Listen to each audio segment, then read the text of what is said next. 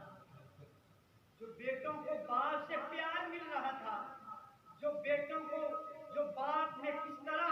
ساری زندگی کمائی کر کے اپنے بچوں کو پڑھایا، اچھی تعلیم دلوائی، اچھا کاروبار جو ہے وہ دیا، یعنی جب باپ بیٹے سے بچھڑ جاتا ہے تو بیٹا تو اس وجہ سے رو رہا ہے۔ اگر ماں کی شکل کے اندر گئی تو ماں کس طرح بچپن کے اندر بیٹوں سے پوچھے نا جن کی ماں گزر گئی ہے کہ ماں کی محبت کیا ہوتی ہے، ماں کی شفقت کیا ہوتی ہے۔ ارے بچپن سے لے کر ابھی انسان بولنا جب سیکھتا ہے تو اللہ پاک کی ذات کتنی بلند و بالا ہے۔ الحمدللہ رب العالمین، تمام جہانوں کو پالنے والی میری اللہ کی ذات ہے، لیکن جب بچہ ابھی بولنا شروع ہوتا ہے تو سب سے پہلے ماں کو پکارتا ہے، سب سے پہلے ماں کو پکارتا ہے۔ یہاں پر سائنسدانوں نے تحقیق کی ہے کہ بچہ ہر مشکل کے اندر ماں کو ہی کیوں پکارتا ہے۔ سائنسدانوں نے تحقیق کی اس کے اوپر کہ بچہ جب کسی مشکل کے اندر پھنس جاتا ہے تو ہر جگہ پر ماں کو ہی کیوں بلاتا ہے۔ وہ سائنسدان تحقیق کر کے اس کا جواب دیتے ہیں کہ جب بچہ پیدا ہوتا ہے تو ماں اور بیٹے کی جو شعائیں ہوتی ہیں وہ جب آپس کے اندر ملتی ہے تو پھر بچہ ہر مشکل گھڑی کے اندر بچہ بس اپنی ماں کو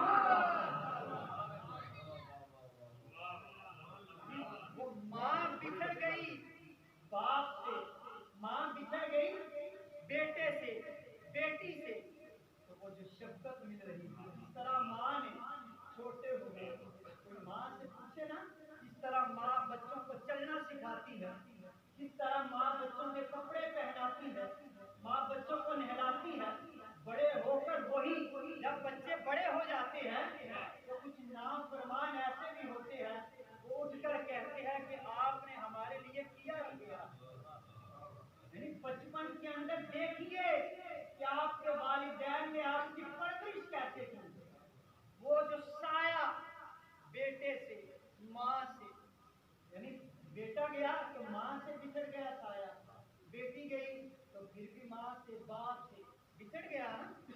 تو وہ جو بچھڑنے کی وجہ سے انسان رو رہا ہے۔ تو قبر کے اندر وہ سوال ہوئے کہ ہر چیز جو ہے اللہ تبارک و تعالی میرے آقا کی خاطر ہی اگر ماننے والا ہوگا تو قبر کے اندر کامیاب ہوگا۔ صحابی رسول حضور پاک صلی اللہ علیہ وسلم کی حدیث مبارکہ، ایک صحابی رسول حاضر ہوئے، اس نے آ کے عرض کی یا رسول اللہ صلی اللہ علیہ وسلم قیامت کب آئے گی؟ قیامت کب آئے گی؟ تو میرے آقا نے فرمایا سوال کرنے والے یہ تو بتا تم نے قیامت کے لیے تیار کیا کر کے رکھا؟ سوال قیامت کا انسان کر رہا ہے، جس طرح کوئی کہے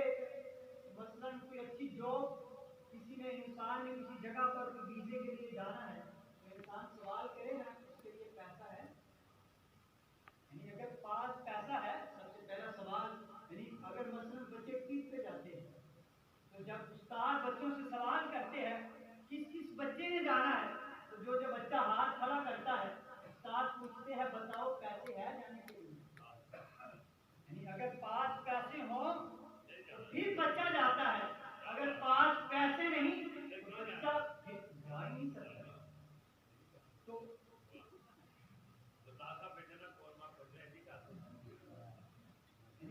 اب یہ رسول حاضر ہوئے، آ کے عرض کی یا رسول اللہ قیامت کب آئے گی؟ میرے آقا نے فرمایا قیامت کے لیے تیار کیا کر کے رکھا ہے؟ اس نے کہا یا رسول اللہ زیادہ تو کچھ بھی نہیں ہے، میں فقط اللہ اور اس کے رسول سے محبت کرتا ہوں۔ میرے آقا فرمائے گا کہ صحابی تو اللہ اور اس کے رسول سے محبت کرتا ہے، کل معاشر کے دن تو اسی کے ساتھ بھی اٹھائے گا۔ یعنی اپنی زندگیوں کو حضور پاک صلی اللہ علیہ وسلم کی اسوہ کے مطابق ڈال لیجیے۔ جب آپ حضور پاک کی اسوہ کے مطابق اپنی زندگیوں کو ڈال لیں گے تو یقیناً جانیے مر کے قبر میں جائیں گے، مرنا تو ہر انسان نے ہے، تو مر کے قبر میں جائیں گے تو اللہ پاک قبر کے اوپر ایسی رحمتوں کا نزول فرمائے گا، ایسی برکتوں کا نزول فرمائے گا کہ انسان کا جو ذکر ہے، جو انسان کا چرچا ہے، اللہ تبارک و تعالیٰ قیامت تک جو ہے جان رسائی فرمائے۔ اللہ تبارک و تعالیٰ کی بارگاہ سے دعا ہے کہ اللہ پاک ہم سب کو حضور پاک صلی اللہ علیہ وسلم سے محبت اور مودت کرنے کی توفیق عطا فرمائے، اور ہمیشہ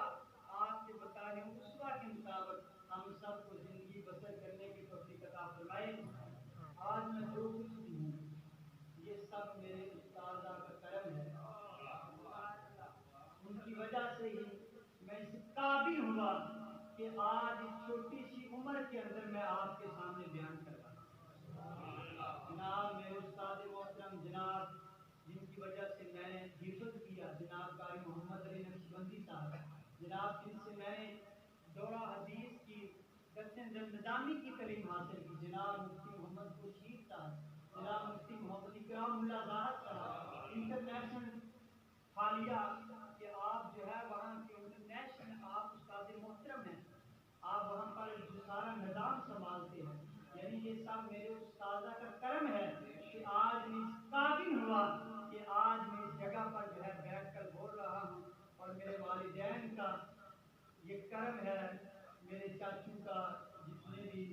دعائیں ہیں جن کی وجہ سے ان کی محبت کے ساتھ جو ہے میں اس قابل بنا کہ آج اسٹیج پر کھڑا ہو کے جو ہے میں بول رہا ہوں۔ اللہ تبارک و تعالیٰ عمل کی توفیق عطا فرمائے۔ میں اسی کے ساتھ ہی جناب اپنے برادر مکرم ہمارے مہمان خطیب جناب حضرت علامہ مولانا محبوب حسن نورانی مجددی صاحب سے میں ملتمس ہوں کہ آپ اسٹیج پر آئیں اور اپنے خیالات سے ہمارے دلوں کو منور فرمائیں۔ ان کی آمد سے پہلے تمام دوست جو ہے بلند آواز کے ساتھ نعروں کا جواب دیجیے تاکہ ان کو پتہ چل جائے کہ ہم سب یہاں پر جو ہے ان کو سننے کے لیے بیٹھے ہیں۔ بلند آواز سے ذرا نعرہ تکبیر، نعرہ رسالت، نعرہ